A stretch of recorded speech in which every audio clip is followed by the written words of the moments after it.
The mic is on. Is it good now? Thank you. Yours is not on.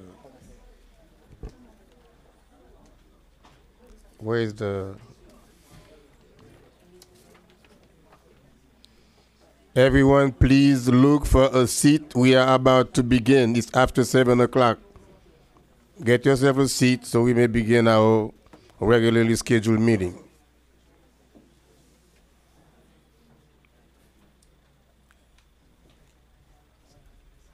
Madam Deputy Clerk, can you please begin with the roll call?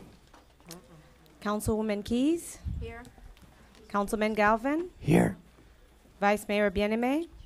Councilman Desume? Here. Mayor Joseph? Here. Mayor, you have a quorum. Thank you very much. We'll proceed with Pledge of Allegiance, led by our dear officer, Crystal Thompson. Please place your right hand on your heart.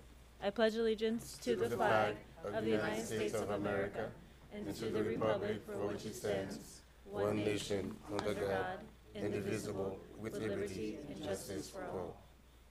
And we'll stay standing for our commander, Angela Brinson, with the invocation. Let's all bow. Father God in heaven, once again we all approach your throne of grace with bowed heads and humbled hearts, giving thanks for your many blessings that you have so richly bestowed upon each and every one of us. We hope and pray that as we go about the city's business, that everything said and done within these walls will be for the upbuilding of our great city. In the name of your Son, let us all say amen. Amen. Thank you very much. We may be seated. At this time, Mr. Manager will welcome any additions, deletions, amendment to the agenda before we can proceed. Nothing at this time, sir. Thank you, Mr. Attorney. So we may consider this agenda set at this time? Yes, Mayor, the agenda is set. You may proceed. Okay. Special presentations. Florida Green Building. That's the one we do down there? Oh, okay. Huh? Before we go down? Oh, okay. So that would be Mr. C.J. Delva for an award presentation on behalf of the Florida Green Building Coalition. Good evening. My name is CJ Davila, and I'm the Executive Director of the Florida Green Building Coalition. The Florida Green Building Coalition was formed in 2000 and is the largest certifying agency for green building within the state of Florida, just having surpassed 19,000 projects. To date, over 88 local governments have participated in the Green Local Government Program. The program is truly unique in the country because its success emanates from the fact that there's a sizable and compelling return on investment for any municipality, thus reducing the cost to taxpayers. It starts with leadership. The designation demonstrates exemplary leadership by Mayor Joseph, Vice Mayor Bien-Aimé, Councilman Desume, Galvin, and Councilwoman Keys, as well as the City Clerk Etienne, who provided the framework and support to move forward with the certification. I also wanted to recognize all of the staff that worked on this tremendous accomplishment. The Green Certification Program scores the city in terms of categories. These categories included energy efficiency, water, economic development, tourism, emergency management, planning, and zoning. Each category, there are points that can be achieved. Some of the highlights from North Miami's certification are they adopted a green standard as official minimum criteria for new and renovated government buildings, restructured residential and commercial water rates to promote conservation through the use of innovative programs such as inverted block rates, developed a disaster waste management plan, and enacted and enforced a Florida-friendly landscape ordinance for new construction. City of North Miami has been certified since 2011 and achieved 32% of 300 points, earning them a silver level designation. On behalf of our members and our board of directors, we want to thank the City of North Miami on this tremendous achievement. Thank you. Thank you.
That goes to you?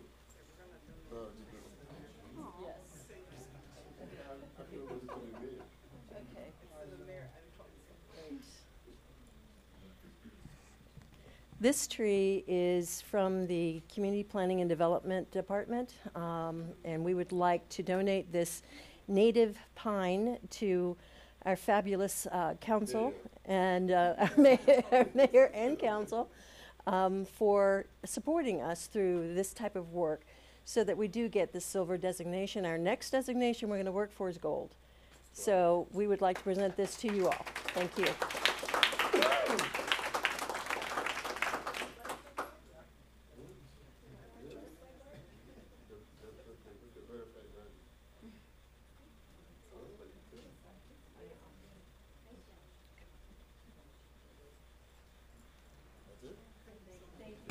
Thank you. Thank you. The next one is a presentation to the. Oh, there's a video.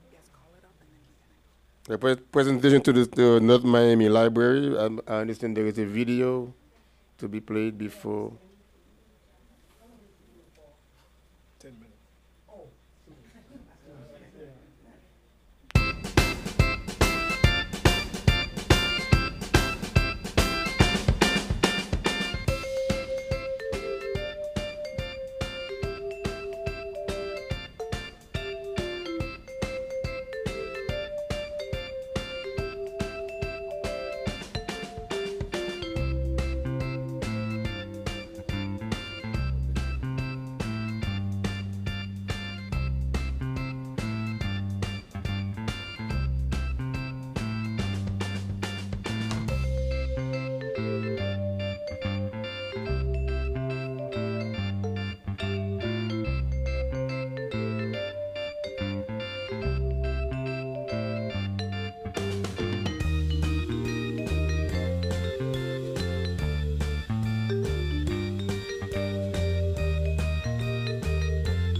All right, now we have Friends of the Library are coming forward with Mr. Basil, right?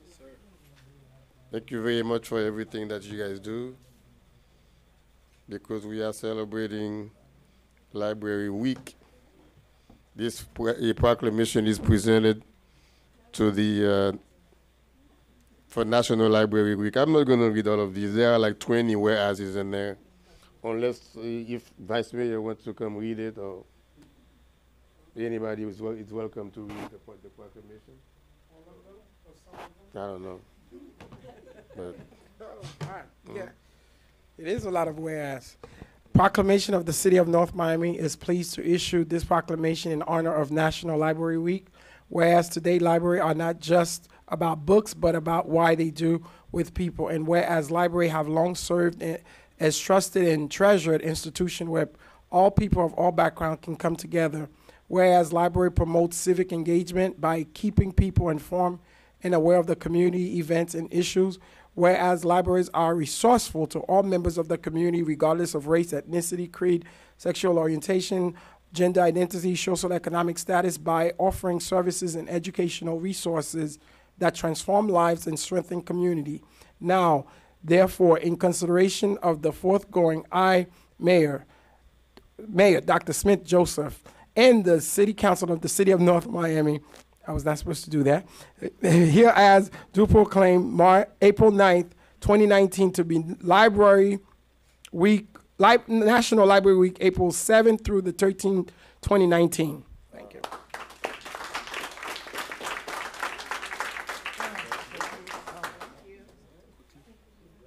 Good evening, everyone. My name is Paul Brazil. On behalf of Lucille Gonzalez, Library Director, who cannot be here, unfortunately, we want to thank the Mayor and Council for giving us this proclamation.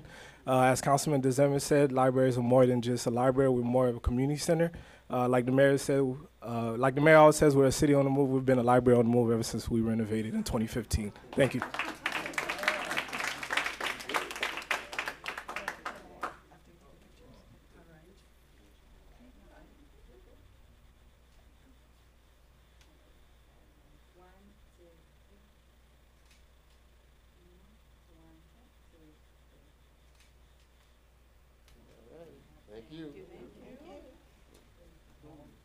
Last one but not least, Chief Juriga is asked to please come forward for a certificate of recognition for Employee of the Quarter.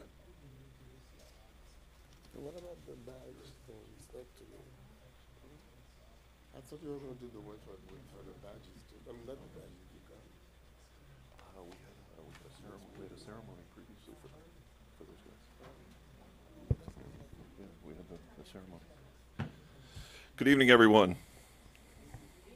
Hello there. The City of North Miami's Employee of the Quarter is Police Records Technician Anne-Marie Jacquenier.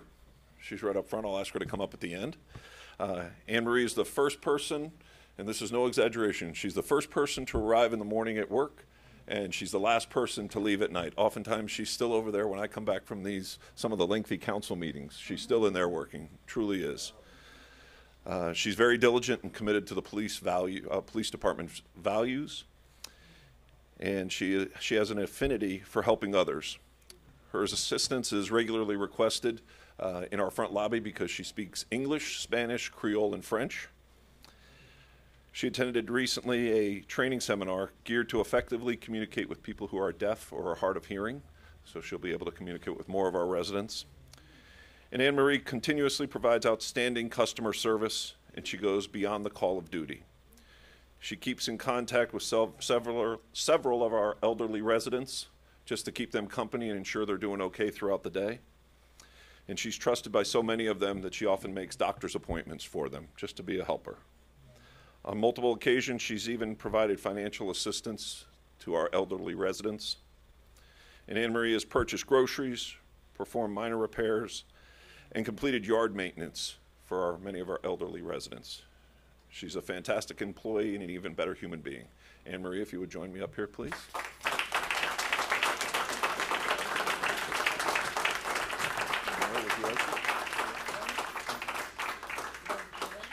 On behalf of the city, the mayor will present to you the Employee of the Quarter Award.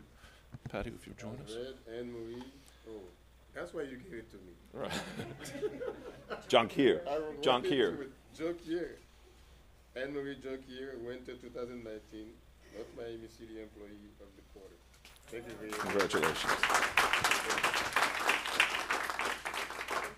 You're very welcome. Also joining us is Anne-Marie Supervisor Major Patty Fischel. And then here's a nice $100 gift card from the city as well. There you go. All right. She does great work. She doesn't like speaking, so her work speaks for itself. Congratulations. Right here, right here.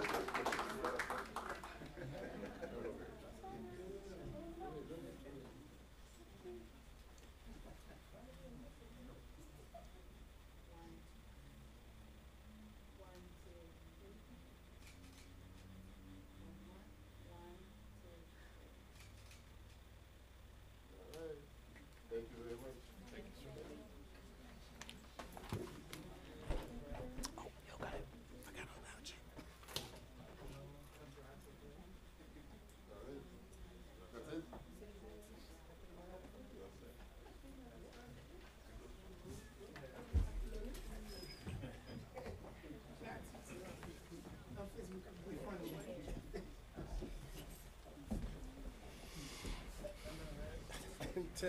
Okay, at this time we will entertain, I think it's Miss Timothy or Miss Baker, with city events announcement.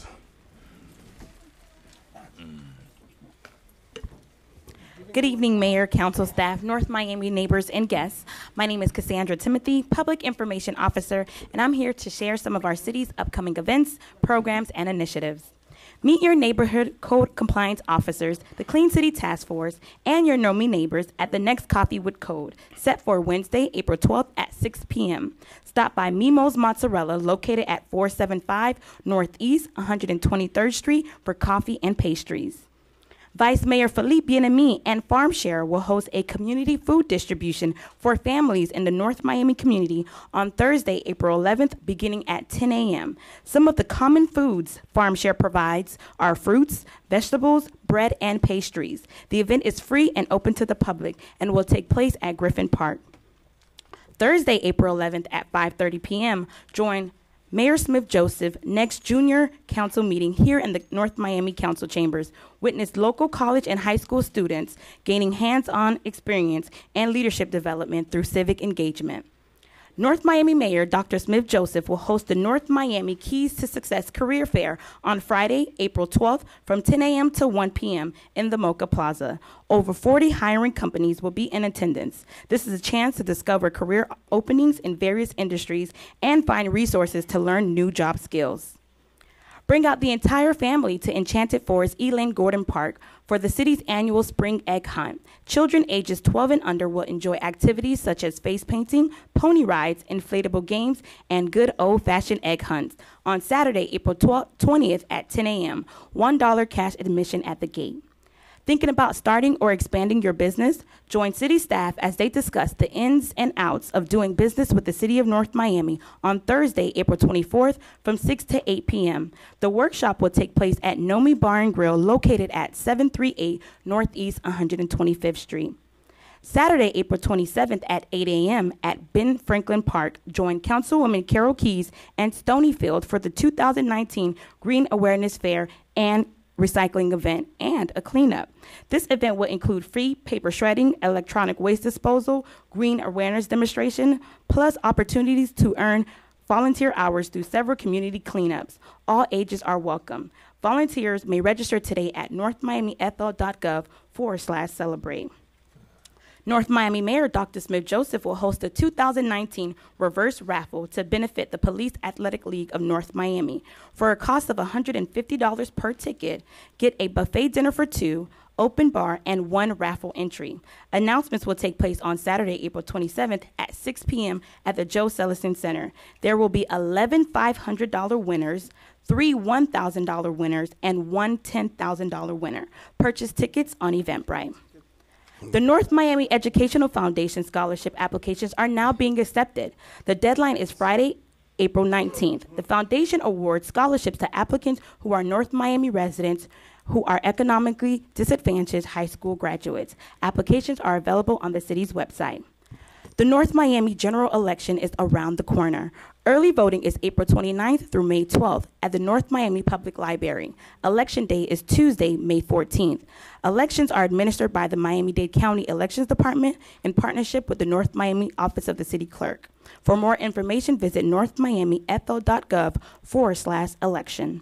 Stay up to date with the latest happenings in our city by visiting northmiamifl.gov and clicking on the Connect with Know Me icon on the city's homepage, where you can sign up to receive the city's Know Me newsletter. Residents may also like the City of North Miami on Facebook, Instagram, and Twitter. Thank you.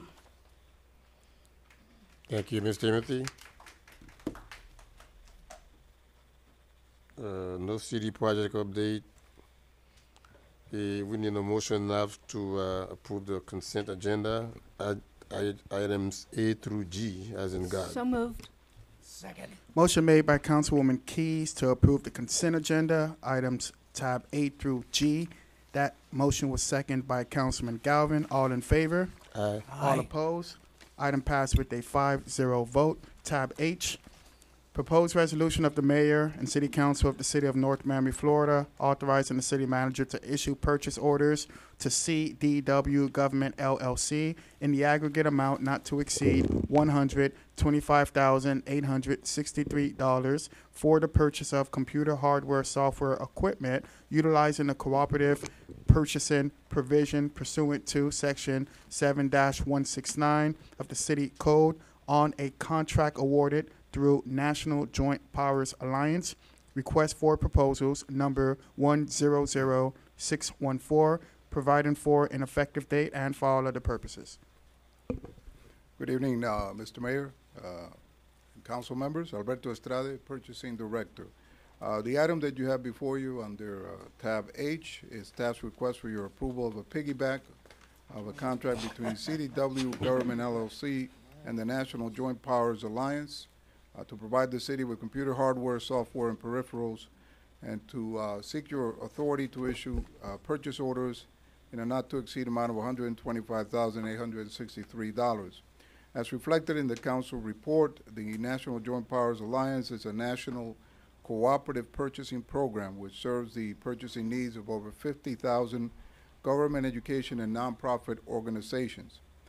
The ability to use such national cooperative programs enables the city to benefit from a much greater volume of purchasing and economies of scale by having access to a larger pool of pre-qualified vendors and much more competitive pricing. Given the above, staff is recommending approval of the piggyback of CDW's contract with NJPA to provide the city with the necessary computer hardware and software, which includes, but is not limited to, the purchase of a two-factor authentication readers and software, which are to be used for our police laptops, and this all for a total of not to exceed $125,863. Here tonight in support of the item is the city's IT director, Mr. Ricardo Castillo, our police chief, Mr. Larry Juriga, and our police administrator, Mr. Jorge Marreza. And this concludes my presentation, and if you have any questions, I'll be glad to take them. Okay, this item is now open to the public. For anyone who wishes to be heard on the item H as in hat, please come forth now or forever hold your peace. I see no one here, none. Public hearing is therefore closed. Mr. Mayor, I have a question. Mr. Manager, well, Mr. Estrada, through you, Mr. Mayor. I understand the concept of what you're trying to do, but you know my issues with piggyback. So because of the larger pool of qualified candidates, and I guess we'll get a better competitive rate, but I think we forget about the small businesses here locally, and that's always been my concern when we're trying to do these piggybacks, because we either don't want to put out the RFQ, or we trying to do it, or the RFP, or we're trying to do it faster. We lose the little small business, and that's really been my concern. And I know we had an ongoing conversation, Mr. Manager, about this, and I'm hearing the same thing. So again, we are selecting this company because we have a better pool. So I don't know if we wouldn't have a better price if we put it out there to see who's locally, or any little small business could even beat the price. I mean, to test the market, I mean, we can always do the RFP to test the market. Given the size of this collaborative, you know, I know the prices are going to be probably the lowest because of the volume that is being purchased under these contracts. And then the other thing we look at, we have been doing some things, because remember when we did the CCNA list, we did do the two levels so that we got smaller businesses, you know, a lot of that work. In the case here also, are there going to be local businesses that actually qualify for it? Yeah, well, no, that actually sell this particular. That's what I'm saying. This type of equipment, which I'm okay with. I understand what you guys trying to do, but on a policy standpoint, us as policymakers, we got to look out for the small businesses and how we could. I don't know, and I know it's hard because I do understand this is better economically. It makes much more sense. I just want us to do something, or come up with something where the little business or local business will get included in these big be good deals. So one of the things, and we can commit to do this right now, I know, and Alberto's done several of these, we can do purchasing fairs where we actually go out and engage the vendor community, and we can kind of test and see, all right, we have 15 businesses that sell IT, this type of product that are registered with us. I would and really, then do, really, yes. So we can pursue one of those. Please, Mr. Estrada, thank you so much, sir. Certainly will. Say something. I mean, on that line, don't we have a list of our businesses with our commercial? I mean, we should be able to tell through our business receipts who does this kind of work. Well, and, you know, well, it's not work. It's we're purchasing vendor. You know, the sells type that of kind vendor that's set up.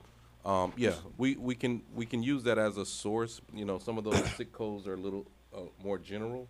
They may not be as specific because we're buying. Commodity codes? Yeah. Okay. So, but yeah, we can absolutely look into that. Okay. We need a motion? Motion to approve.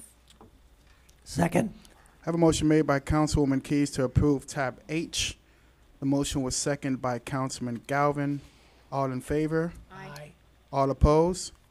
Item passes with a 5-0 vote. Tab I, proposed resolution of the mayor and city council of the city of North Miami, Florida, authorizing the city manager and the city attorney to execute a second option to renew the lease to purchase agreement between the city of North Miami and Bancorp Bank, and to issue purchase orders to provide the city with the lease purchase of 6 vehicles at a cost not to exceed $290,000 over a 3-year term, providing for an effective date and for all other purposes.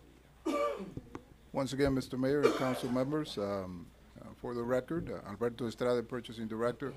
The item that you have before you under tab I is simply staff's request for your approval of the second option of the vehicle lease purchase agreement that the city has with the Bancorp Bank. And also is requesting your approval to add an additional 6 vehicles through Bancorp, which are to be used for the city's police department. As reflected in the council report, staff has identified several police vehicles that have exceeded their useful life and that are in need of replacement. These vehicles range between 8 and 10 years in age and would require extensive work in order to remain as part of the police department's fleet. As a result, staff intends to purchase 6 new Ford Interceptors through the Bancorp agreement to replace these vehicles. Due to a change in the model, the remaining inventory of 2018 and 2019s of this vehicle is very limited, and the 2020 version has yet to arrive. There are a few remaining 2018s and 2019 models which are immediately available to the city and would actually represent a significant savings of approximately $48,000 to the city. These vehicles will be purchased through the Bancorp lease purchase agreement from the dealership Prestige Ford, which is offering the city the same pricing that they have under the state of Florida agreement. The vehicles shall be delivered completely upfitted with all required equipment and accessory in accordance with the police department's needs. Here tonight, in support of this item, is the city's vehicle fleet manager, Mr. Jeff Geimer, as well as our police chief, Mr. Larry Juriga, and police administrator, Mr. Jorge Manresa, in the event that you have any questions regarding these vehicles. This concludes my presentation. If you have any questions, I'll be glad to take them. Okay, the item is now open to the public. I see the public coming. William Prevotel, 11950 North Bay Shore Drive. In general, I'm in support of this item. I just had a question. If we have vehicles that are coming off the fleet usage, are they just going back to dealerships or used car dealerships at a very discounted rates, as dealerships will do? They'll give you really the lowest dollar.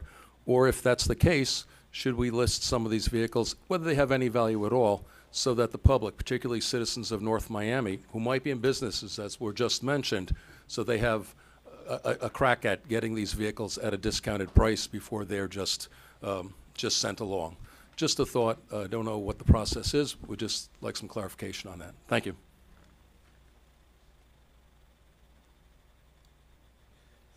Public hearing is still open? See none, hear none. Public hearing is closed. Manager, I don't know if you want to take maybe just 2 minutes answering the question. All of our surplus goes through auction, as you guys know, or approved by the council. Okay. Another thing, if they're leased, don't you give them back to the? Okay. Motion to approve? Second. I have a motion made by Councilwoman Keys to approve tab I. The motion. Is this a piggyback one? No. Oh. The motion was seconded by Councilman Galvin. All in favor? Aye. All opposed? Item passed with a 5-0 vote. Tab J. Proposed resolution of the mayor and city council of the city of North Miami, Florida, approving the execution of a settlement agreement and lease relative to pending foreclosure litigation for the properties located at 12351 Northwest 7th Avenue, 635 Northwest 123rd Street, and 645 Northwest 123rd Street, providing for an effective date and for all other purposes. Good evening, Mayor and Council. First of all, I'd like to apologize. Normally, when it comes to settlement agreements, I like to have executive sessions. Unfortunately, last meeting, I forgot to ask you all for an executive session. So I've spoken to you all individually on what the exact particulars are of this item. Should we get into a discussion that gets a little bit too far, then I may ask you all to table it and we can bring it back. But essentially what this is in 2017, December of 2017, this is a property, we call it the Denmark property. It's a property located on 7th Avenue. I have the exact addresses, but it's just south of 125th Street on the east side of the property. It was formerly a garden center, landscaping center. My file shows that as far back as 2012, the city was citing it for all sorts of things that were dumping on the property. It looks a lot better than it did now, but in December 2017, based on all of the liens that we had on the property, it was one of the properties that we chose to foreclose on the item. So that was in December 2017. We've been in litigation on a foreclosure. Sometime in the fall, I don't have the exact date, we actually went to mediation with the owners of the property and trying to figure out a way to resolve it. The issue was, we know, individuals trying to buy the property, they weren't doing anything with the property. There's still a gate that's got a barrier on there. There's still items that you can see from the street, and it's an eyesore on 7th Avenue, which, as you all know, we're trying to redevelop. So we were trying to talk to them during the mediation to try to figure out a solution to see if they could, somehow resolve the issue. During that discussion, just tossing back ideas, an idea came where the city would take possession of the property as a tenant. By doing that, we have control of the property. We have control of the property. The lease would allow us to use the property for temporary uses. We've talked to you all about what those temporary uses potentially could be. Tonight's not the discussion on what the uses will be. Tonight's a discussion on whether or not you wish to take control of this property that's been an eyesore in the city for a while. The manager and I have talked. We've talked to you all. We think that there are solutions that will end up benefiting the community, benefiting that street, and end up not costing the city much or anything at all. I don't really want to get into those discussions publicly. Obviously, we're still in the settlement discussions. Should you resolve this tonight to enter in the settlement agreement, we'd enter in a lease on the property, and then any subsequent use or any decision on what the property is used for will actually come back to the council. So that's going to come back to another day. Today, really, the decision for you all is, do we want to take control of this property that's been an eyesore on that street for a very, very long time, and then use it to the benefit of this community? We recommend that there's approval, and we hope you support the item. Thank you, Mr. Attorney. We'll open it to the, do we open it to the public then? Huh? The public is welcome to opine and express your comments, concerns about this item. Item J as in Jack, or Jill, or Joseph. Jack and Jill. Let's do it. Jessica Alston, 1140 Northwest 125 Street. This item is very, very, very, very vague. very, very, very, very vague. And in being very, very, very, very vague, it is, I know it's funny. I know it's funny, but it's not funny to me.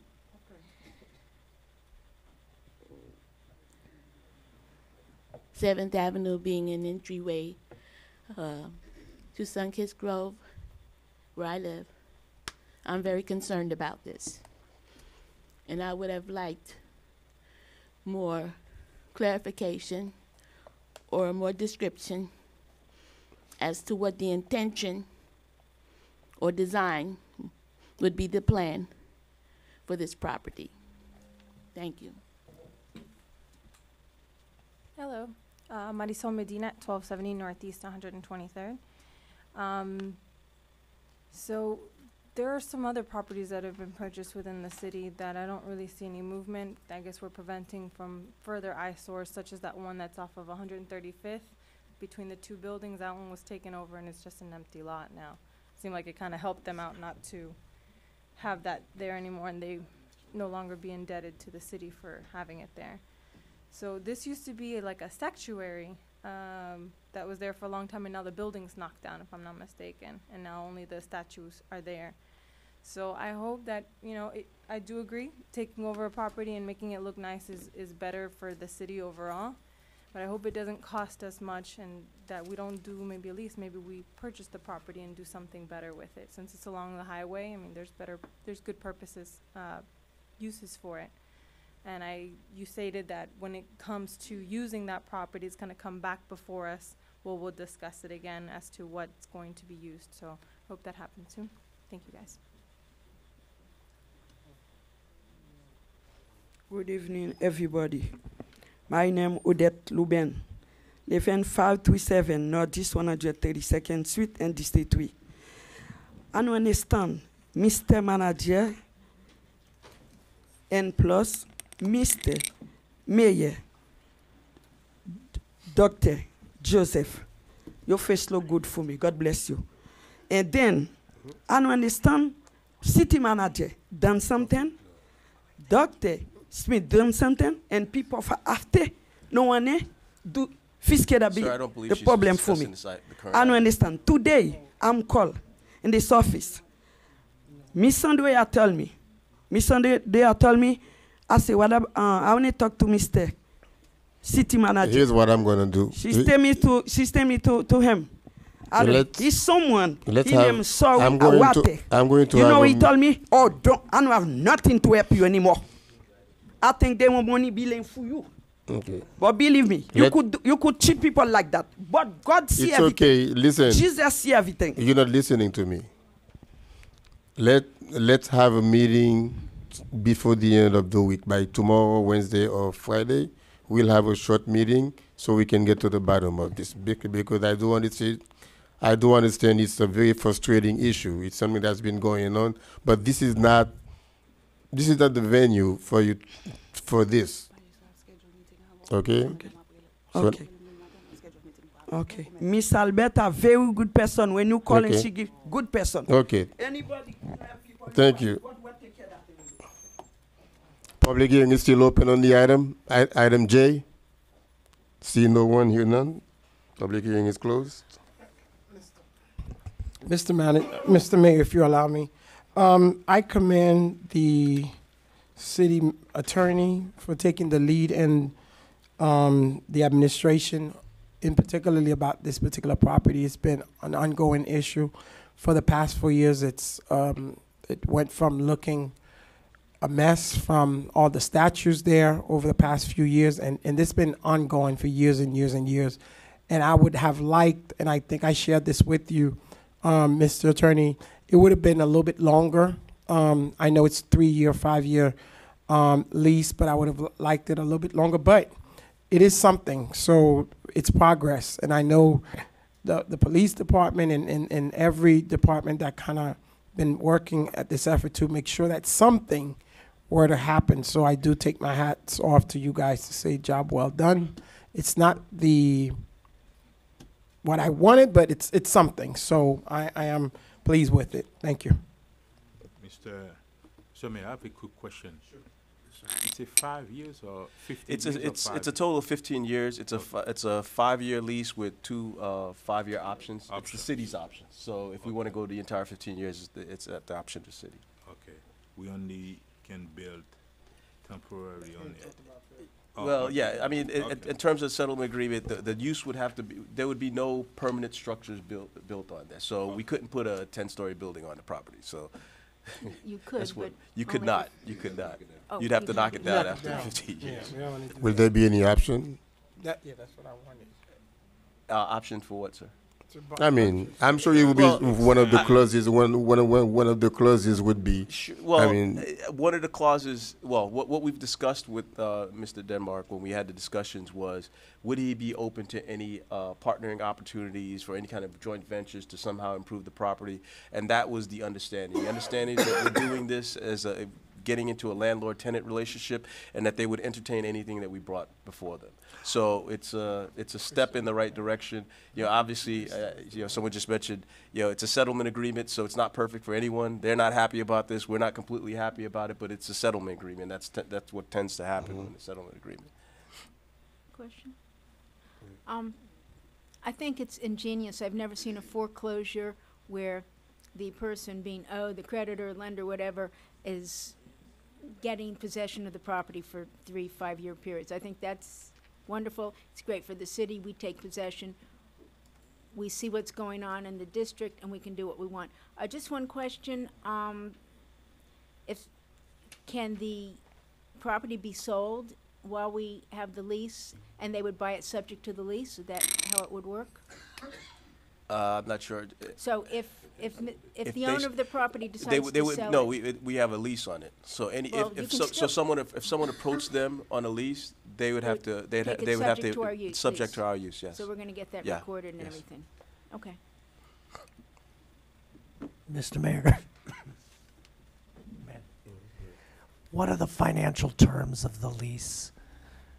The financial terms, it's $8,000 a month lease for a total of I don't know whatever that adds up to. 96. Oh, I'm sorry. $8,000 a month is the lease. And What- this is after we did an appraisal.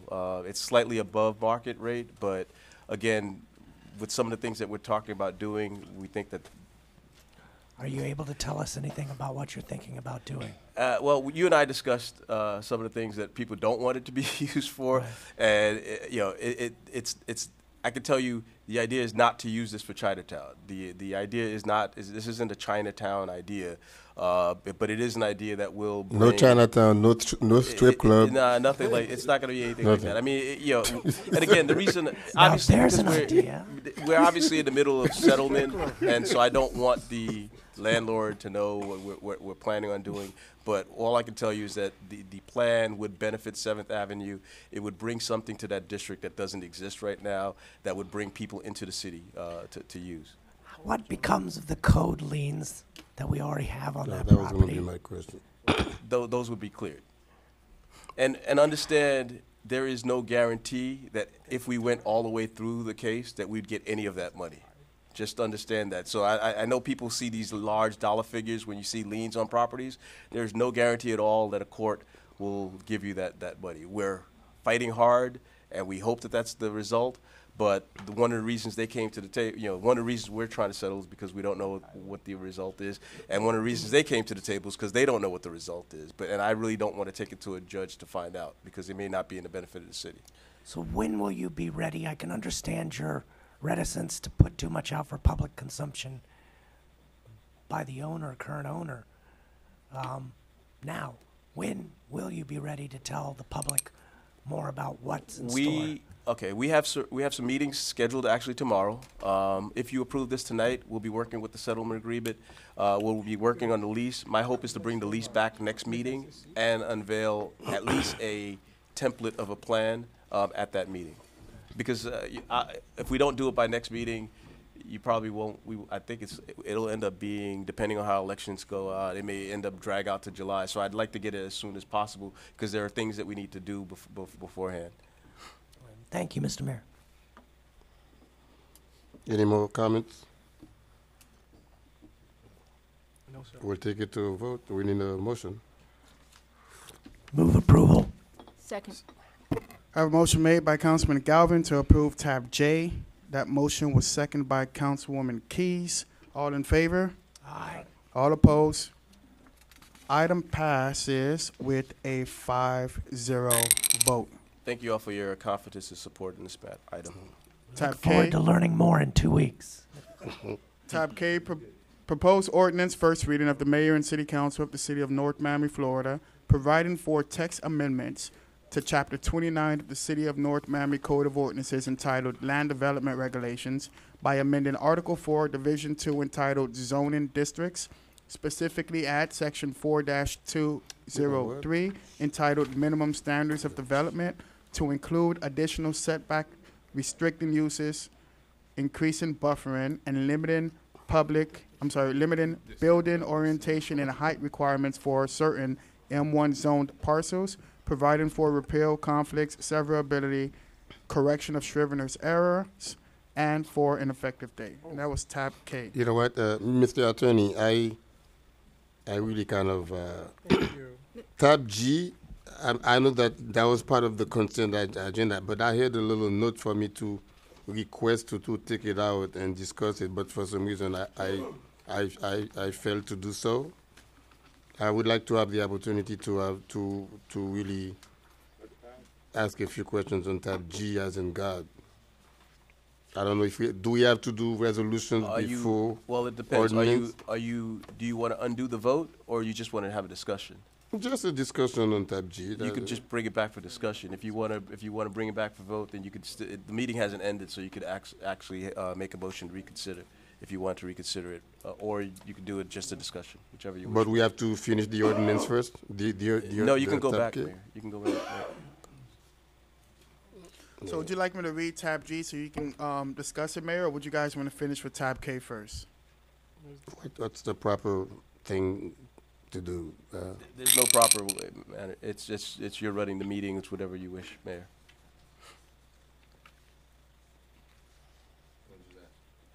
Tab G. Do you have to read it over, Mr. No? No, I don't think so. I mean, the question I wanted to ask, I understand this is a request for an additional, is it an additional $97,000 to be a change of order? Yes. Didn't we have a previous change of order in this project, no? No, remember, and you and I actually spent some time going over this. This is the one where the city back about 10 plus years ago approved the entire design, redesign. Mm-hmm. What Hazen is doing here, they're going to be doing some program management services, or right. It's construction administration, field engineering. It's just adding an additional 2 months. When the project was bid, this has to do with the filter rehabilitation project at the water treatment plant. And when it was bid, it was an additional 2 months. That simply needs to be added for the engineering firm. Remember, they're the engineering consultants. So at one point of time, there was a question as to whether or not, I know I don't remember the exact amount that we voted on a couple of months ago, sometime last year, and I guess it's a moot subject now to talk about the possibility of a third party to redo no, not outreach, just to get like not a brand new plant, but to get like at one point of time we were entertaining expansion and possibly a third party to come in, like H2, what the name of the company is? CH2 Mill. CH2 Mill Actually, and they're Jacobs other possible. So this is not in the horizon anymore? No, this particular piece, this is the rehab and construction that we were already approved. Mm-hmm. Whistler and I have had a number of meetings still with some outside vendors about considering the expansion of the plant. So that's something that we could potentially bring back as a separate item. But it wouldn't affect this work. This is the work that we needed to do to bring the plant back, back up to appropriate status. And this is pretty much to satisfy repair in some of the very old Correct. parts, Replacement, the repair, equipment. replacements, new filters, new towers, new buildings on the existing plant. Okay, I'm edified. Mr. Mayor, if you're going to proceed with tab J, I have a potential conflict owning some of that property, so I'm going to excuse myself. J? J. No, J is done. K? K. I'm sorry, K. Are you? K. We're in the middle of K. Okay. Go back to that. We're going to fly our kites now. Okay. Okay, Mr. Clerk, we're back. Would you like me to reread tab K? Oh, you already gone through with it? I have. I can reread it, Mayor, if you No, want no, me no, to. it's okay if you had completed that. Okay. That's fine. So now we open it to the public? Presentation? Again? No, there was no presentation yet. Good evening, Mayor and Council. Tanya Wilson with Community Planning and Development. Tab K is actually a rehearing of an item that was heard back in February. This is for a text amendment to create a buffer zone. The text amendment was to Section 4-203 of the Land Development Regulations. Create a buffer zone between the boundaries of Northeast 123rd Street and Northeast 124th Street along Northeast 12th Place and Northeast 13th Avenue. At the time, staff recommended a series of recommendations ranging from variations in the setback, additional landscaping, variations in the height to protect the single-family neighborhood that bordered that industrial district. The vote at the time was 2-2, so the item failed. Since then, Councilman Desime has asked for the item to be reheard, so staff is here again presenting this text amendment for consideration before City Council. If the Council has any additional questions, staff is available to answer them at this time.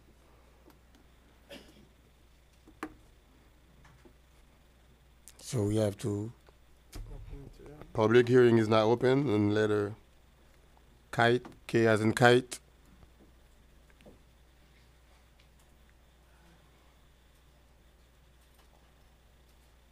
Good evening, Council. Good evening, Mayor. My name is Robert Houston. I live at 1150 Northeast 123rd Street, and I also attended the city workshops regarding this particular parcel.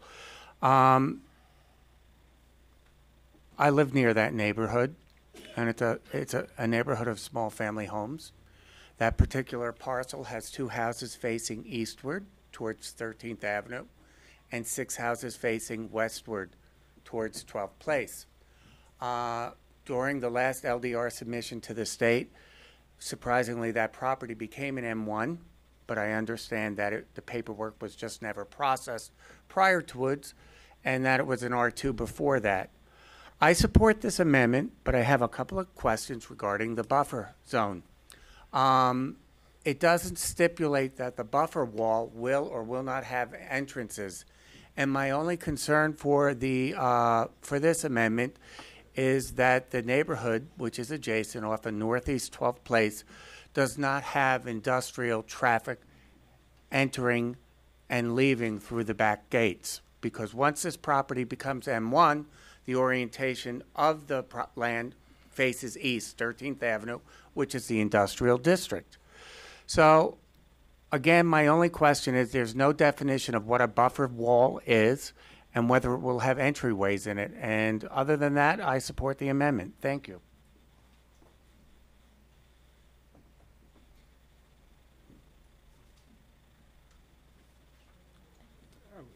Good evening, Mayor, Council, City staff. Howard Tonkin, 12600 Griffin Boulevard. I'm also a business owner at one of the properties. I'm a tenant of Councilwoman Keys. I'm wondering what's the difference between these few properties and the abutting residential neighborhood and 14th Avenue across 123rd Street and the abutting neighborhood?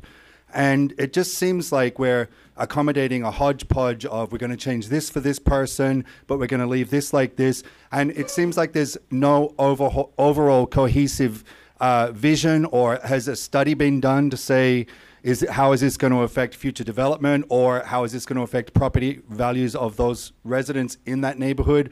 And so it just seems like frankly, it just seems like we're going to give Dr. Medina over here a piece of red meat for his mayoral campaign, because this has been something that he has gone on and on and on about from when there was going to be a dry cleaning plant. That's gone. There will never be a dry cleaning plant. He wanted the fence. We put the fence. Now he wants a wall. I can't use the back of the property because of the endless harassment that I have to endure. So no one's using the back of the property. And I'm just wondering, as we're looking to be taken seriously by developers in this city, are we really doing the appropriate assessment and study on how this area is supposed to be used? Or are we just doing like the hodgepodge, like when the city decided to give away my driveway to my next door neighbor because she wanted that? So I'm just wondering, where are we going with this? And what's the difference between this area and then the 14th Avenue area with the residential neighborhood adjacent? And then where does this begin and where does it end as far as these special hodgepodge accommodations? Thank you.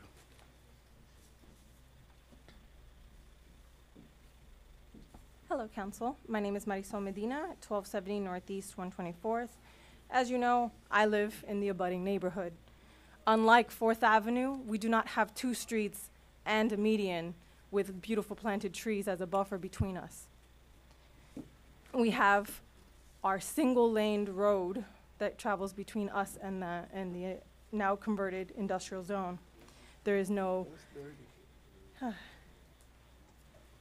The rear setback has been modified in order to accommodate, because previously we had a 25-foot setback, and now we've reduced it down to 15, which was one of the major complaints in having that setback, that it was affecting their value.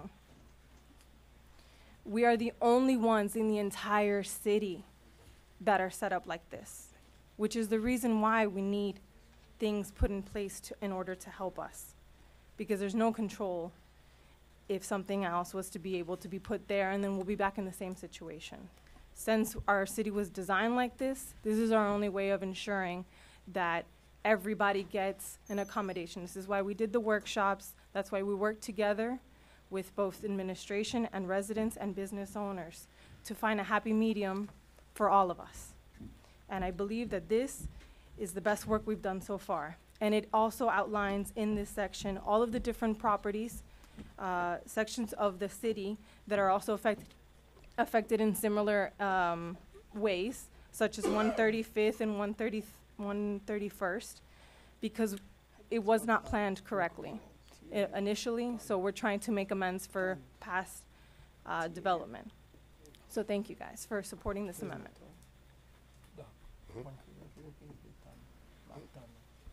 William Previtel, 11950 North Bay Shore Drive. I'd like to thank Councilman Desalme for sponsoring this item. As we've said previously, this small section, a small neighborhood, has undergone a great deal of challenges over the past so many years. If this is a gesture to help rectify the situation and bring some peace and comfort to this neighborhood, I hope it's not too much of a burden to the commercial usage, but I think it will be of benefit to the residents, and that is utmost important. So anything you can do to support this would be appreciated. It is a unique situation, and in light of that, it would be nice to see this passed and forwarded. Thank you for your support.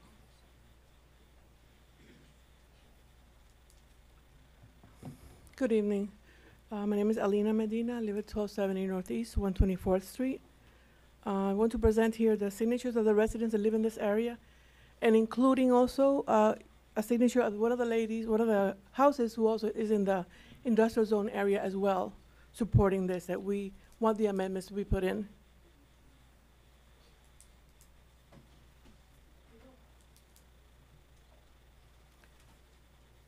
And we feel that the right thing is for us to be protected. We live in this area, and the gentleman who spoke before about a business, he goes home to quiet and peace.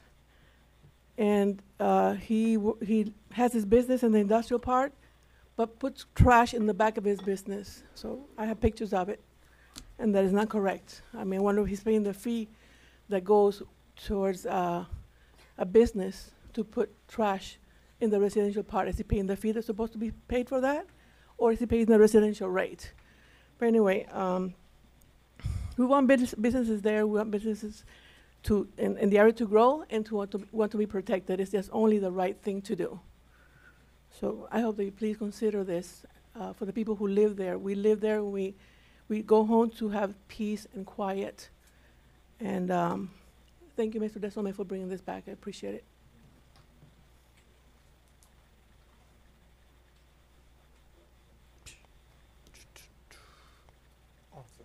Jessica Alston, 1140 Northwest 125th Street.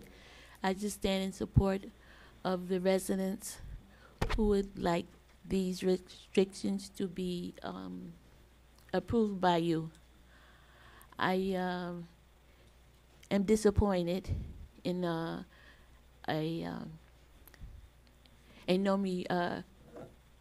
resident disparaging the name of another NOMI person who made their point. That was totally unnecessary and unappreciated. Public hearing is still closed for whoever wants to be heard. See none, hear none. Public hearing is closed. Back to the dais. Yes. For further discussions. Sure. Mr. Mayor, I asked the manager to bring back the item after I had voted against it. I heard a comment tonight. This had nothing to do about one person, one particular person in particular, and I could care less about whatever that statement that was made because it's so far from the truth or from my particular decision. After I made the vote couple weeks ago, I did receive some calls from residents, had nothing to do with Dr. Medina or so ever. And a couple of the residents told me, and I told them, I said, listen, I don't live over there. I do not know your frustration or your pain because I'm in a whole different district. And when the item was brought forward, I never got any emails in support or against. I may have received one or two, but it wasn't nothing that need to sway anything. So the residents asked me on a Saturday to come by if I would willing to come by and meet with them. And when I got there, there was approximately a dozen residents from the surrounded area. We met, and then they took me outside and they showed me. And I said to them, I said, now, if this would have done prior to this, I probably would have voted differently. I did not promise them what I was going to do, but I did tell them that I was going to look into the situation. What I did tell them after I evaluated the decision, because prior to that meeting, the administration was supporting the item, so it wasn't really nothing for me to go against. But what I did say to them, that I did not have any problem in compromising, because leading is about compromising. It's not about you get your way one way or it's the highway. And sitting up here for the last 4 years, it teaches you a lot. And it has nothing to do about how smart you are or where you are, but we are here to represent people, to change the lives of the residents that we say we vote, that we represent. So when we do take votes that matters to residents, as a public official, it's my upheld responsibility to make sure that if something was done improper or I did not see something the way I should have, we agreed, we talked, and we compromised. And one of the things after I made my decision, I spoke to one of the gentlemen that was at the meeting. I said, I don't mind with because I had an issue with the wall. And I said to them, I think that we need to compromise that the 15, the way it is, and I want to be clear that it stays the setback. I did not think that needed to be changed. And other than that, I was able to move forward. And that was the promise that I made. And with that tonight, I am ready to vote with that amendment. Thank you. I have a quick question, Tanya. The step back and what it is, the step back? In the rear, it's 15 feet. In the back is 15. What about the front? It's 25 in the front. Okay. Okay.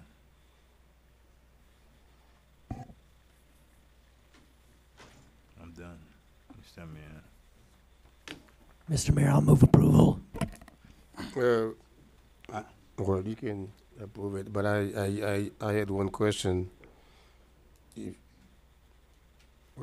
No, I mean somebody can second.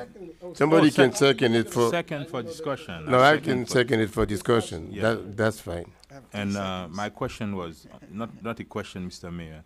And I sit down with some of the residents, and we get to a compromise. And tonight, since we agree on the setback, and last time I voted against it because I did not have all the information, and no one from the neighborhood reached out to me and explained me exactly what they want to accomplish. And after sitting with them, and we come up to a conclusion that this is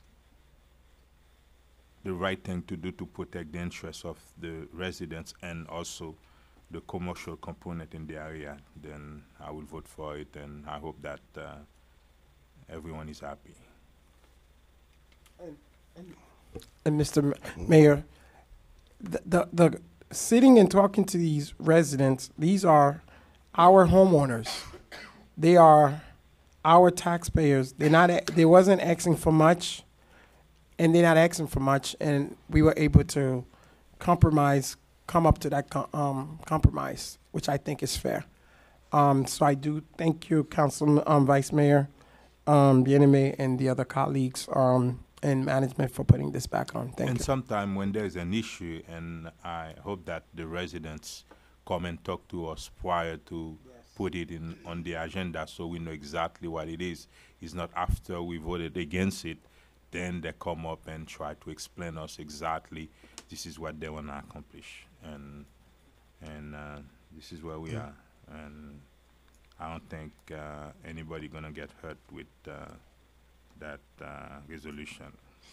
So, Mr. Joe, the people who are against this, what exactly are they against? I mean, how would they be affected in some negative way? I mean, how?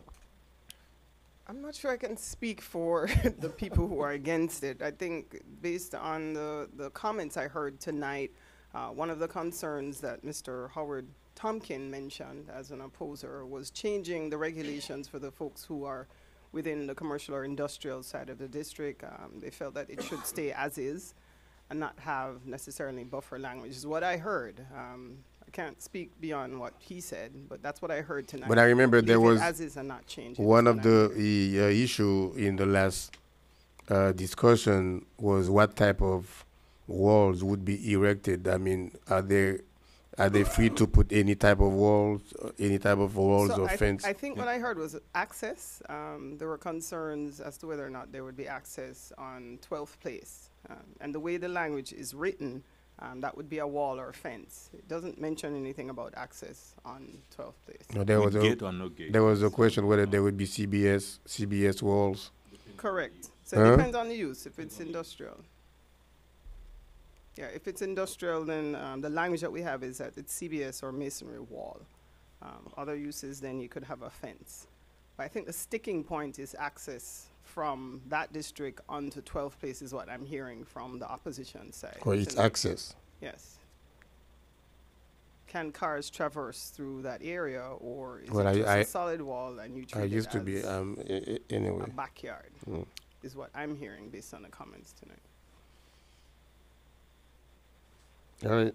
And the step back in the back, excuse me, Mr. It's Mayor. 15. Remain the same. Correct. Okay. 15 feet. So, Mayor, I do have a motion to approve made by Councilman Galvin. That motion was seconded by Councilman Dazume. Would you like me to proceed with a roll call vote? Yes. Mayor Joseph, how do you vote? Yes. I guess yes. Councilman Galvin, how do you vote? Yes. Councilwoman Keys have abstained from voting. Vice Mayor Bieneme, how do you vote? Yes. And Councilman Dezume, how do you vote? Yes. Item passes with a 4-0 vote. Tab L, discussion regarding City of North Miami Municipal Complex. The reason I ask about this discussion, hopefully it will be as short as can be, is I'm sure the manager and some other staff have had the opportunity to talk to all of the elected body. This is a project that has been on the way for over 3 years. For about 4 years, I should say. Stand back during the time of what was his name? Alim. You forgot your city manager name. Alim Ghani.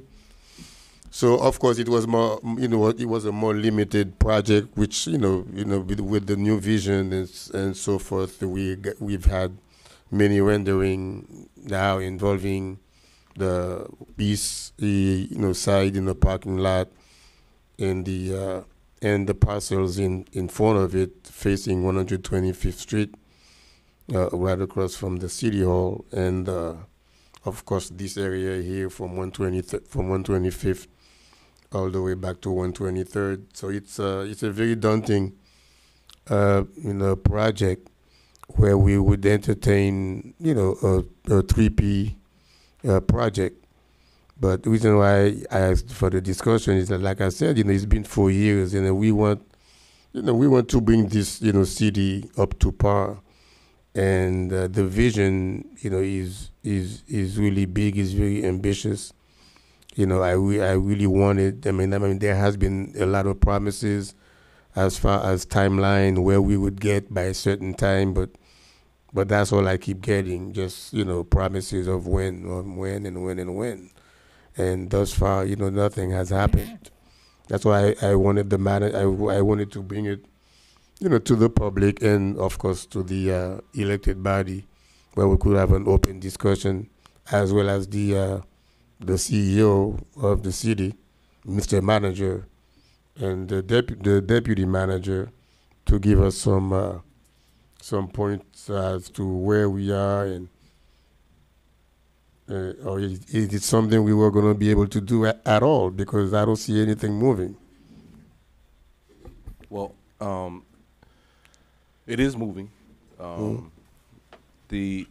As you know, we did receive a unsolicited proposal to do a P3, enter into a P3 agreement for the redevelopment of the our central downtown area, which would include the delivery of the public parking lot or public parking spaces that are required under the CRA agreement, interlocal, as well as the delivery of an administration building in exchange for the development rights for some of our surface lots that we have here in the downtown area. Per statute, that proposal requires us to go through a number of steps. Through working with the city attorney, we've had outside counsel assigned. They have received, reviewed the proposal, and are in the process of drafting an RFP document, if you will, because it would have to be a solicitation process in order to finalize the transaction.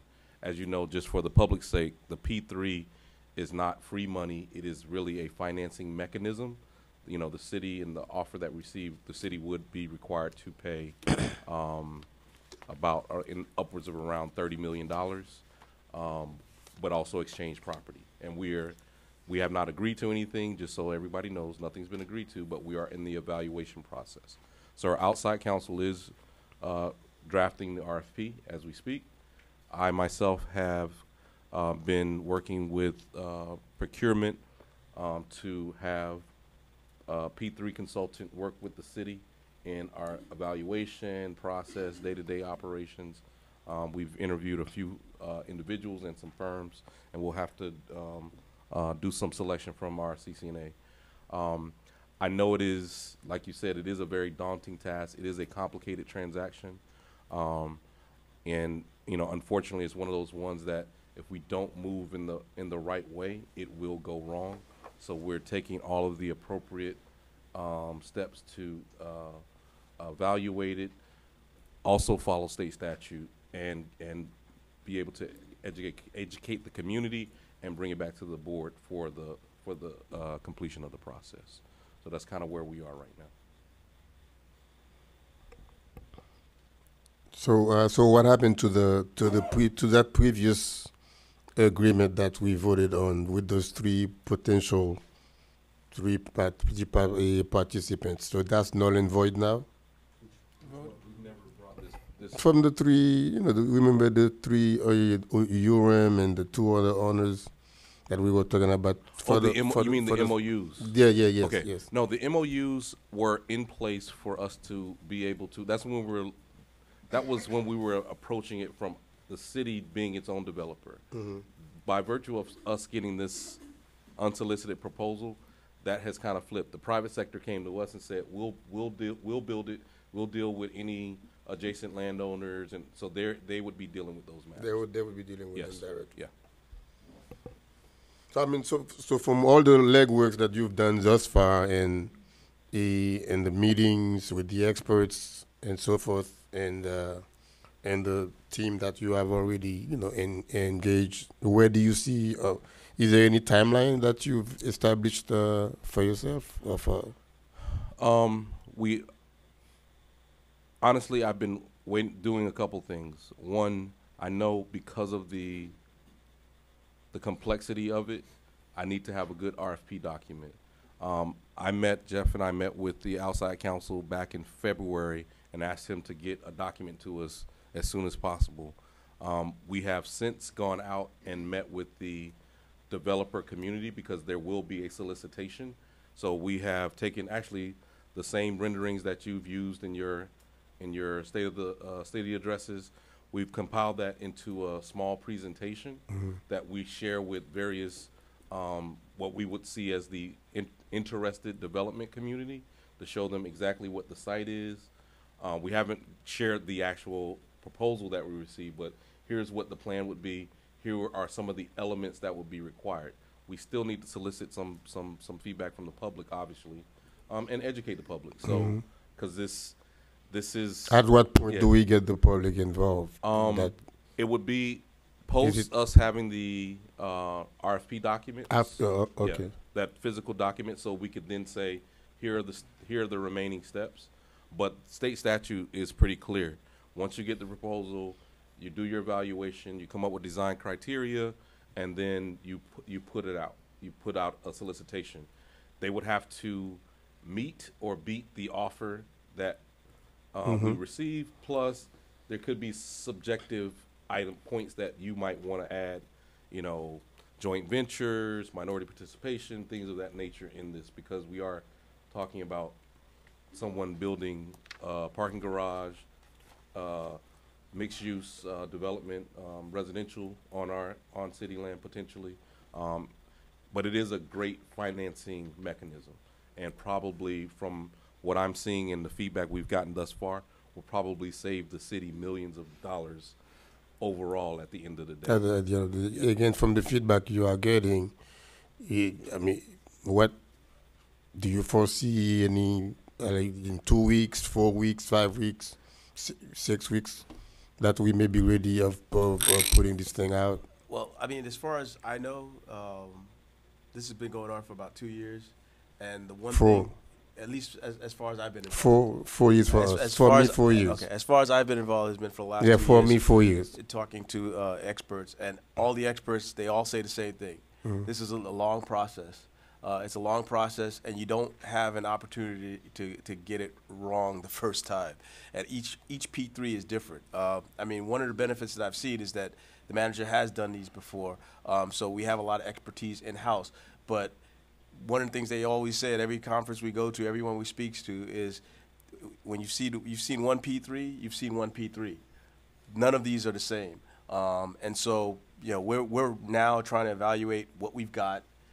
Is it something that we can bring to the public. The last thing I want to do is bring something and it fails because we didn't educate ourselves, we didn't educate you, we didn't educate the residents on what it is exactly we're trying to do. Because I know when we've had discussions with people, you say P3, and people think someone's going to come in here and build a new city hall for us for free, and that's not what this is at all. And when you start hearing the numbers, it's, oh my God. I mean, just now the manager just said $30 million, but that could be scary to some people if you don't understand what that $30 million entails or what that $30 million is actually saving you in the long run. So it's an education process, it's a long process, and unfortunately, it's going to take a little bit. All right. Any other comment? No? All right, citizen forum is now open.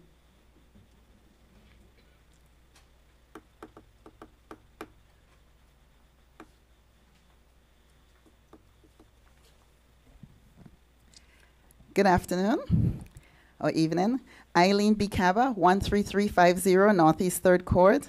I am here to make a rebuttal on some of the statements made after my husband and I spoke about a Wendy's drive-through exception in the last council meeting, and to speak to the candidates running for the elections in the room. My husband and I were never confused about the ability of any business to build at the site of 135th Street and Northeast 3rd Court. In 2018, the intersection had the same amount of accidents as all other intersections combined between Memorial Highway and 16th Avenue. That makes it the most dangerous intersection on Northeast 135th Street. There is no ability to make a left turn. You're gonna take the most dangerous intersection and you're gonna add a Wendy's drive-through that adds more than 75 plus cars per hour to the most dangerous intersection on Northeast 135th Street. That's what this is about. Then since there is no ability to make a left turn, you're sending that traffic through my street. 3rd Court is not even a through street. You're sending it through the neighborhood. And you're gonna add that to trash, trucks, and loitering and other problems. That's what the problem is, and we are very aware that it's not, that any business can be built there. What we have a problem with is the drive-through and the high amount of traffic it's gonna bring, and it's not keeping it on 135th Street, it's putting it in our neighborhood. Thank you.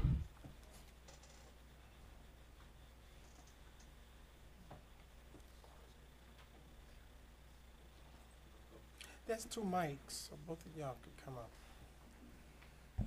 William Prevotel, 11950 North Bay Shore Drive. I want to thank the council for their vote earlier, the unanimous vote, as well as I'd like to thank the city attorney and the city managers for their coming to terms with that settlement agreement.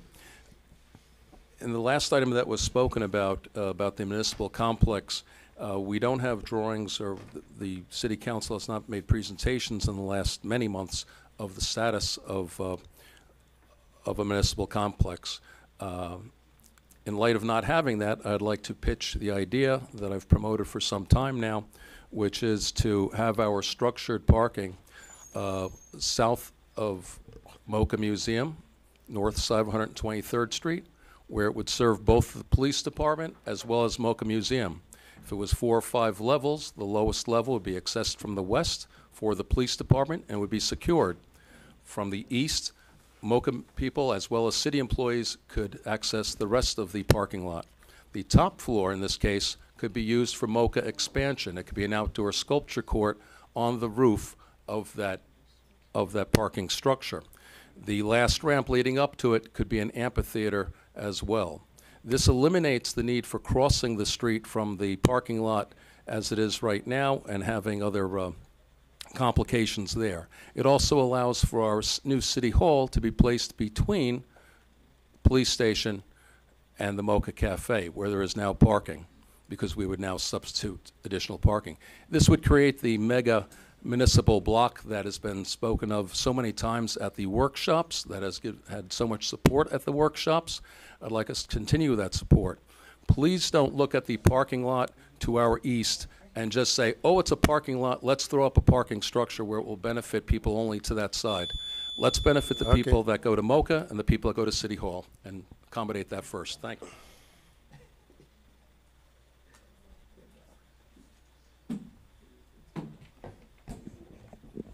Jessica Alston, 1140 Northwest 125 Street in Sunkist Grove. Thank you, Councilwoman Carol Keys, for the informative housing workshop held on April the 1st, 2019 at the Gwen Margolis Center. The panel of attorneys answered a myriad of questions from the audience, and the table presenters offered helpful tools for housing assistance. What a surprise to see you in the kitchen. Your demonstration of hospitality was heartwarming. I'll play this video.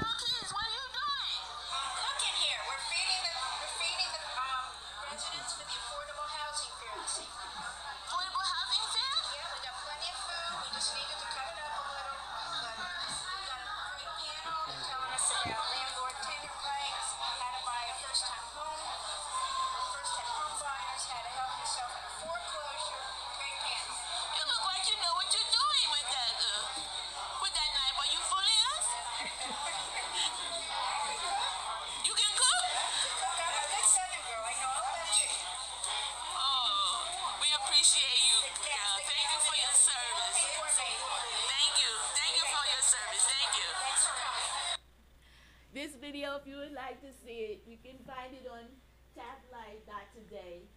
Thank you, Councilwoman. Thank you, Carol Ms. Keys. Alston. Appreciate it. Thank you.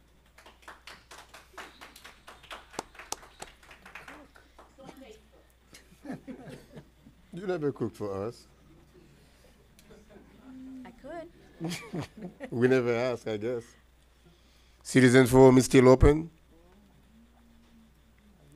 See one. Actually, see none. Hear none. Citizen Forum is closed. Come here for reports. Do we have any reports from Quickly, make sure everybody starts getting your shreddable personal papers ready. Bring them in black bags and get all your electronic waste, computers, screens, TVs, monitors, anything. Bring them all out on Saturday, April 27th. Don't put them in the trash. We want to recycle. Thank you. Just a couple of questions, Mr. Mayor. An update about Cagney Park and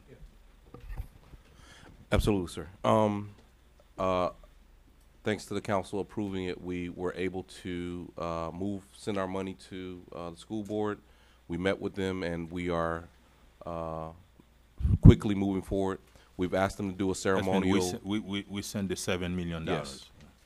We're moving forward with putting up the construction signs for the park, and we're currently planning to do a ceremonial groundbreaking with the school board.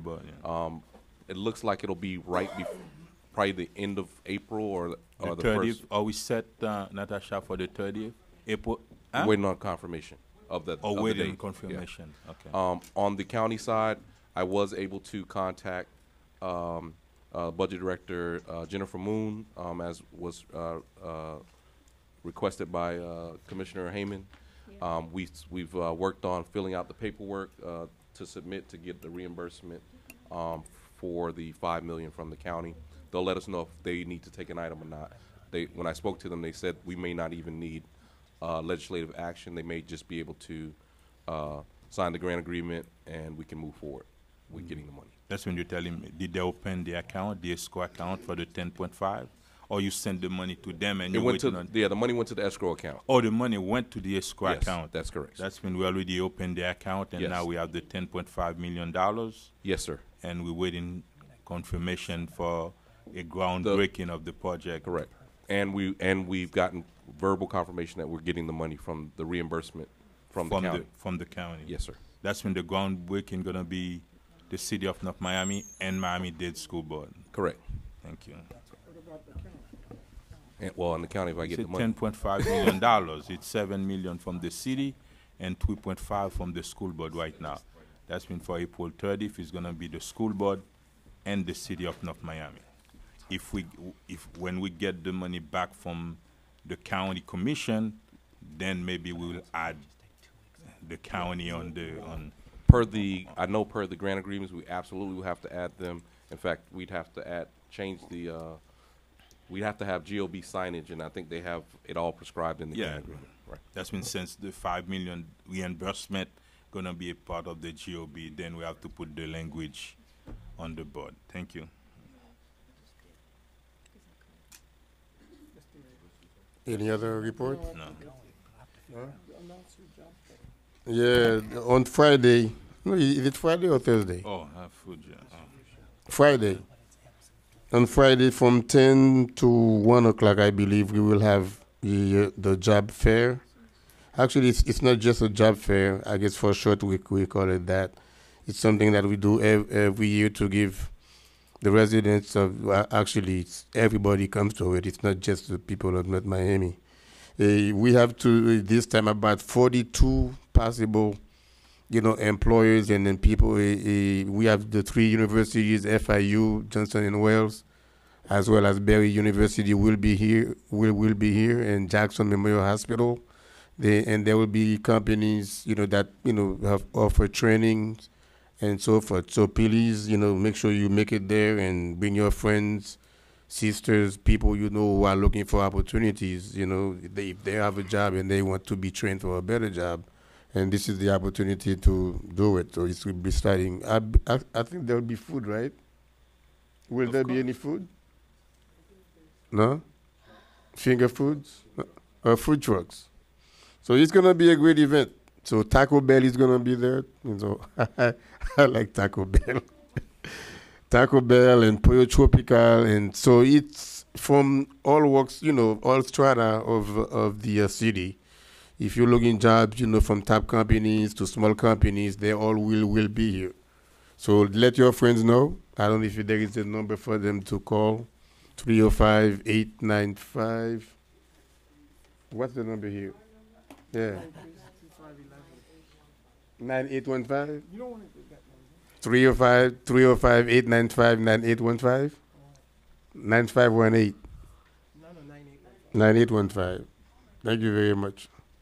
I have a quick question, Mr. Mayor. Mm-hmm. When it comes to Griffin, when are we going to have the workshop?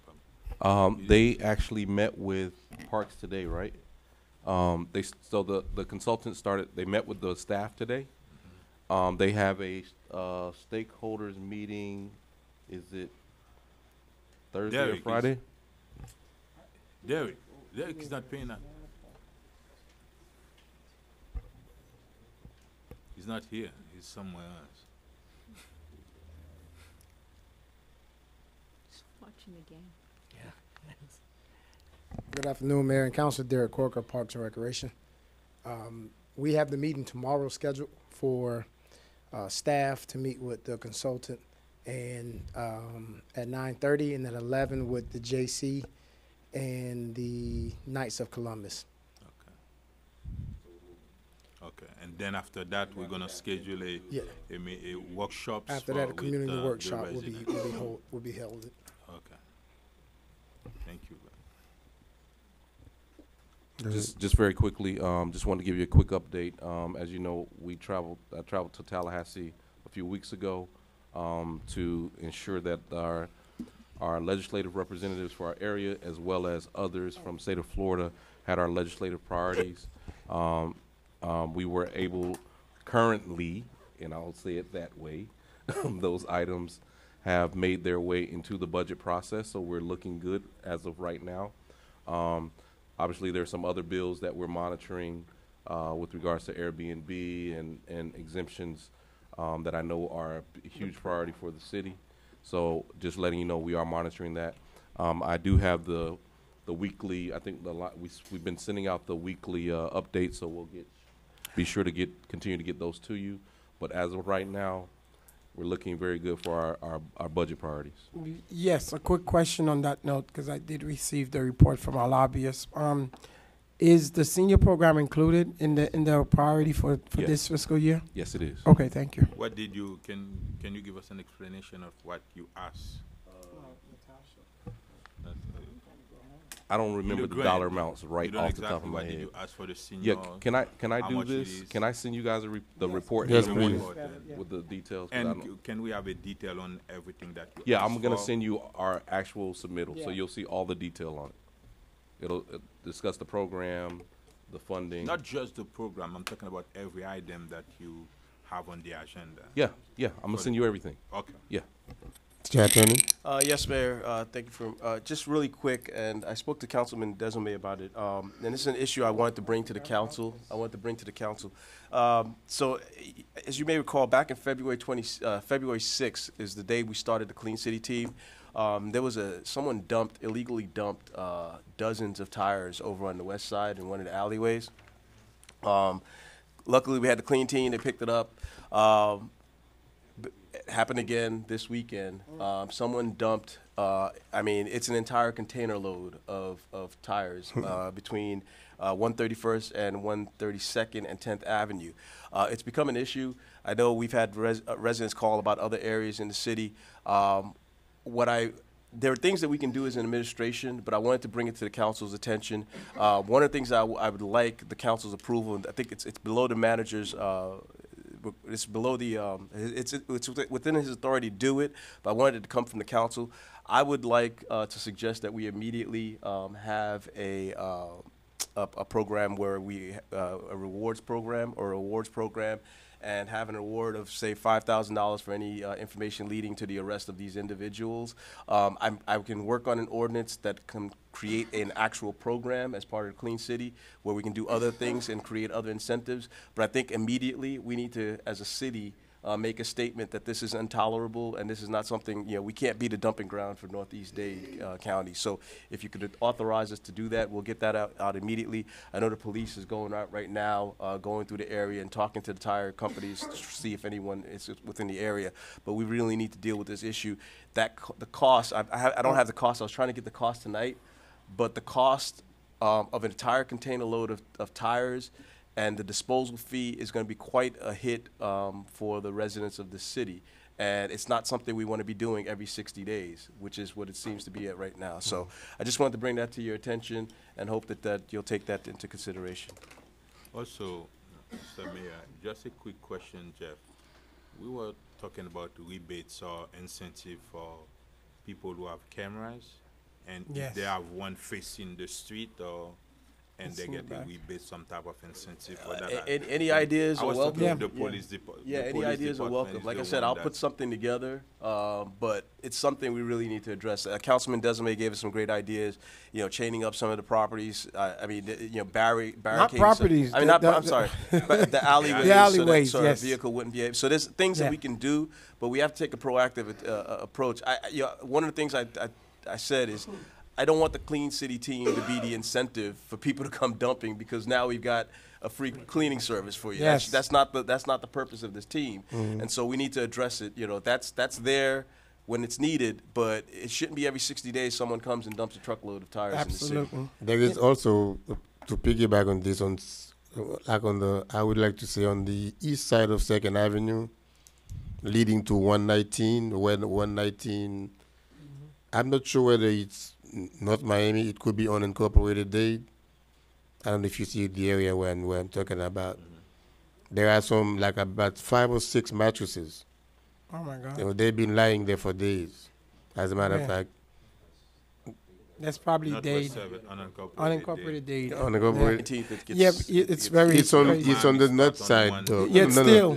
It's on the north side of There's one parts of of 119. on the still. north side that's still unincorporated. Mhm. It's crazy. Yeah. Yeah.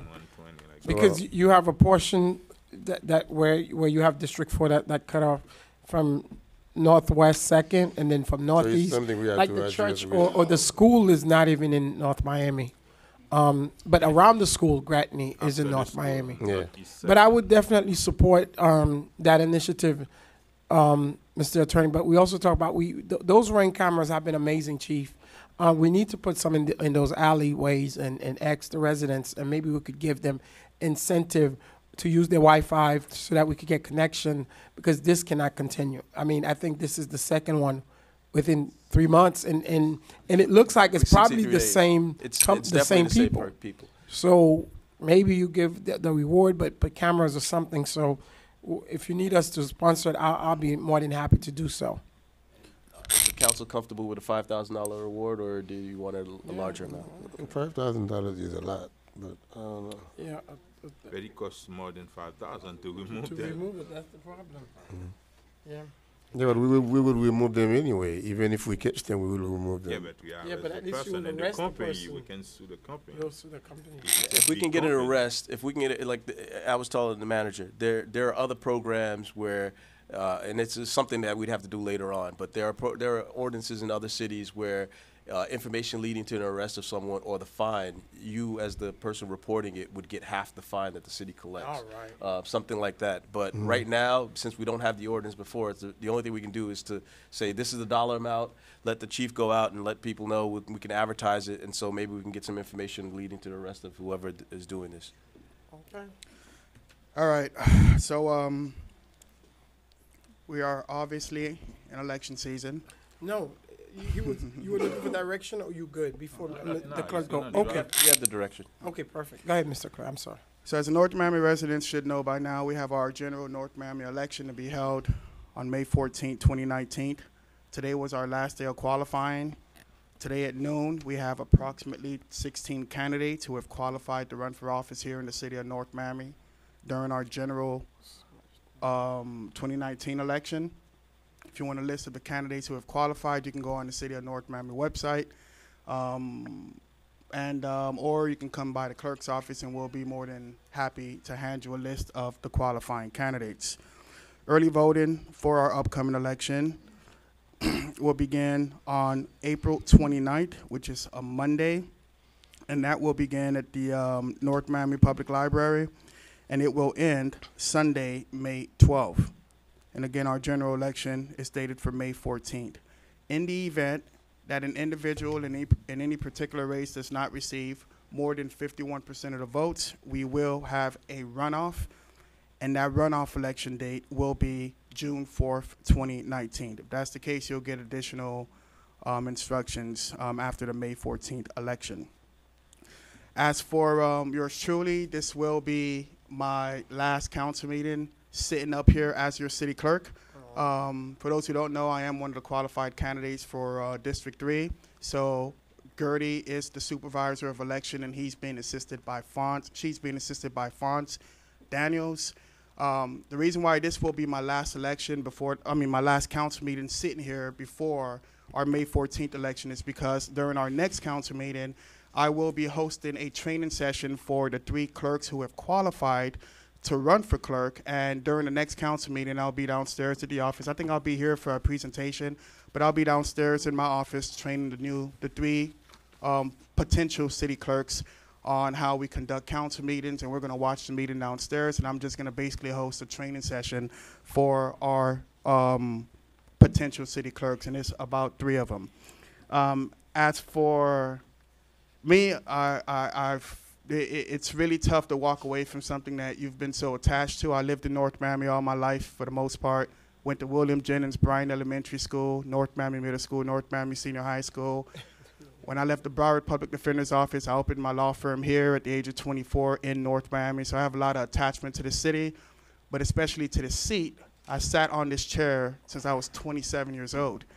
And now at the age of 35, it's just mind-boggling how time just flies when you're enjoying something. And I got to tell you, being the city clerk for the city, being the elected clerk at the time, one of the youngest elected individuals in the state of Florida, and of course, by far the youngest elected official elected citywide in the city of North Miami, it's been one of the greatest joys of my life, next to becoming an attorney. And for those of you who think that I should have expected being here, you can have conversations with people from your police department. Talk to Chief Jariga, talk to Belcher, talk to those guys who's been around. At the age of 13, 14, I was always sitting at the holding cells here in the city of North Miami. And I mean, we used to get arrested and disciplined by officers who are still currently on the job. And to go from that, single mom, had 6 kids, she did her best, but of course I was always a problem child. And to get as lucky as I did, to become an attorney, start trying cases at 23, to open up my own law practice at 24, that was great. But to get elected here at the age of 27 and to be able to serve in the same city that I grew up in was one of the greatest honors of my entire life. And you know, you gotta have, I don't have separation issues, but it is a little tough to have to separate from this. I may never be up here again, depending on what happens May 14th or June 4th. And even if that was the case and I'm no longer here, I still really did get lucky in life, and I have no reasons to complain. I think God has done remarkable things with me, and of course, He's allowed us at the clerk's office to really, really make a very big difference to a lot of people, especially individuals in the Caribbean American community. And of course, I got a couple of staff members to thank, because I'm going to read some of our accolades, just one, just passport revenues. When I came in 2011, the city budgeted only $30,000 for passport, because we're expecting to only receive $30,000 in revenues in passports. That year, despite the fact when I came in 2011, our revenue for passports was $58,100. So we went above the projected estimate by $28,000. Last year alone, in 2018, our office collected $187,575 in passport revenue. So over the past 8 years to date, the city clerk office received $1.125 million in passport revenues, and it's all thanks to the great staff and the great system we had down there. Over the past 8 years I've been there, we get inspected by the United States Department of State at least once every 2 years. The first year I was here, I think we got inspected. We didn't really win any awards or so, but 2 years, thereafter, we were able to win 2 awards, one on 2014, and the other was on January 5th, 2017, and this is from the Department of State, and they basically acknowledged the City of North Miami Clerk's Office for providing exemplary services to our community here in the City of North Miami.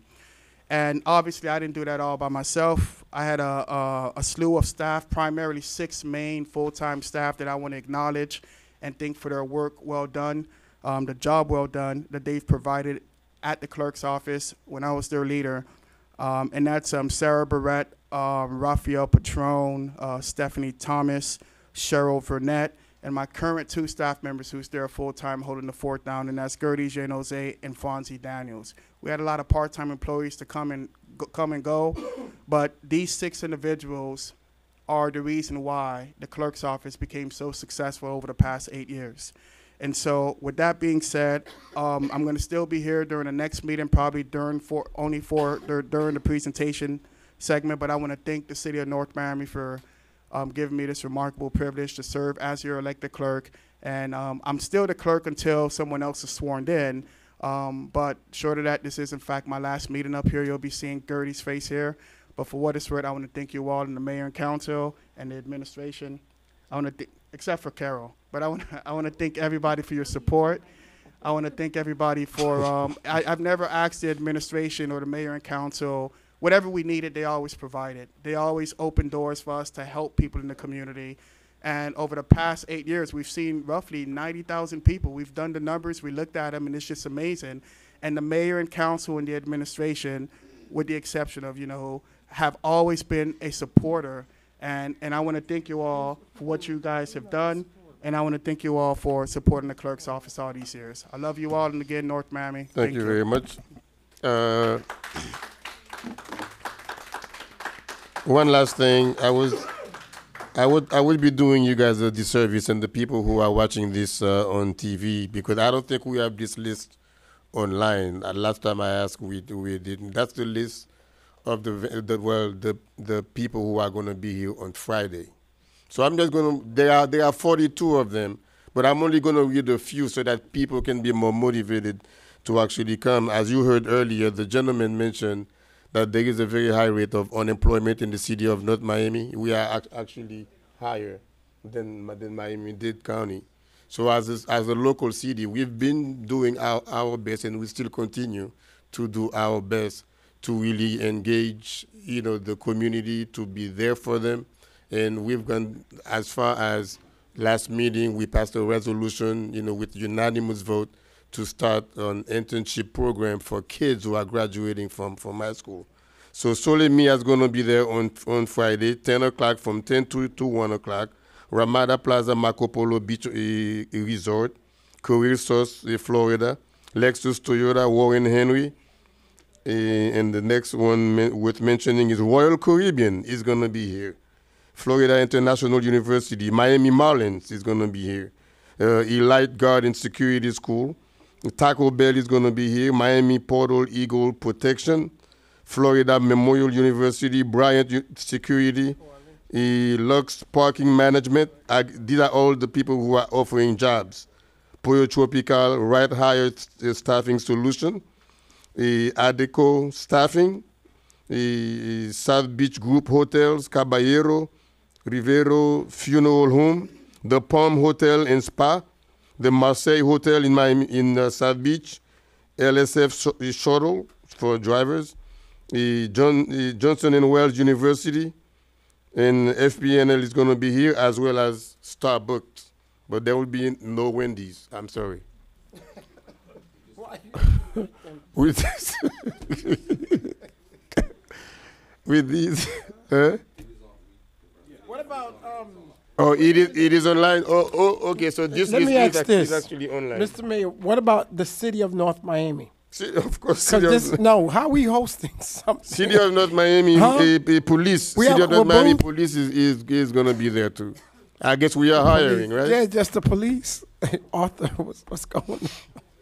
So the manager just confirmed the list is on our website. And the city clerk gonna be. Okay. With that, we need a motion to. So move. Second. All righty. Thank you very much. Have a good night.